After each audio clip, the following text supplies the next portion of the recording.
ഞങ്ങളിപ്പോൾ നിൽക്കുന്നത് കഴിഞ്ഞ 3-4 വർഷമായിട്ട് ലൂസിഫർ ചർച്ച് എന്നറിയപ്പെടുന്ന ഒരു പള്ളിയുടെ മുമ്പിലാണ്. എന്നാൽ നിങ്ങൾക്ക് ആർക്കും അറിയാത്തൊരു പേര് കൂടി ഈ ഒരു പള്ളിക്കുണ്ട്. 1951 ഫെബ്രുവരി 15 ഒരു സായിപ്പ് ഇവിടെയുള്ള നാട്ടുകാർക്ക് വേണ്ടിയിട്ട് പണിതിട്ടുണ്ടായിരുന്ന ഒരു പള്ളിയാണിത്. കുറേ നാളുകൾക്ക് ശേഷം ചുറ്റും പുറവും കുറേ പള്ളികളും കാര്യങ്ങളെല്ലാം വന്ന സമയത്ത് ഈ ഒരു പള്ളിയിലോട്ടുള്ള വരവ് ആളുകൾ അങ്ങ് നിർത്തി. അതോടുകൂടി ഈ ഒരു പള്ളിയുടെ അവസ്ഥ എന്ന് പറഞ്ഞാൽ നശിച്ച രീതിയിലായി. അതിനുശേഷം ഈ ഒരു ഏരിയയിലോട്ട് ഒരു മനുഷ്യൻ പോലും വരില്ലായിരുന്നു. അങ്ങനെ ഇവിടെയുള്ള നാട്ടുകാരെല്ലാം കൂടി ചേർന്ന് ഈ ഒരു പള്ളിക്കൊരു പേരിട്ടു, ഡ്രാക്കുള പള്ളി. മുൻകാലങ്ങളിൽ ആളുകൾക്ക് ഇങ്ങോട്ട് വരാൻ തന്നെ പേടിയായിരുന്നു.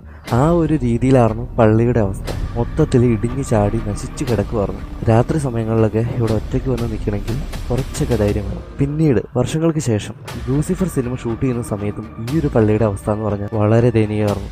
അതിനുശേഷം സിനിമാക്കാരെല്ലാവരും കൂടി ചേർന്ന് പണിതിട്ടുള്ളതാണ് ഇപ്പോഴത്തെ ഈ ഒരു അവസ്ഥയിലുള്ള ഈ ഒരു പള്ളി.